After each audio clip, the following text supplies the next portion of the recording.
কি হয়েছে আপনার বাবার? আমার বাবা মারা গেছে। ও সেট, মরার আগে উনি যদি এই ফর্মটাতে একটা সই করে যেত তাহলে ওনার 5 লাখ টাকাটা পুরো ছাড় হয়ে যেত। এখন যা হচ্ছে পুরো টাকাটা আপনাকেই শোধ দিতে হবে। না আমি মরিনি, দিন সই করে দিচ্ছি। এই তো আপনি মরেননি, দিন 5 লাখ টাকা দেন।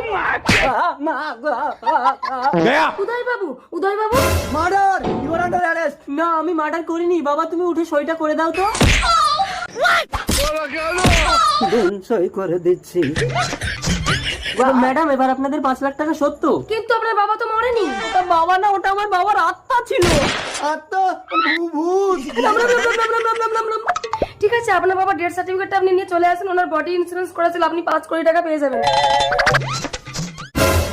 5 কোটি? বাবা তোমার ডেথ সার্টিফিকেট আছে? হারামজাদা, না মরলে ডেথ সার্টিফিকেট হয়? পুতুন, তোমার বাবাকে মেরে দাও, তাহলে 5 কোটি টাকা আমরা পেয়ে যাবো। বাবা 5 লাখ।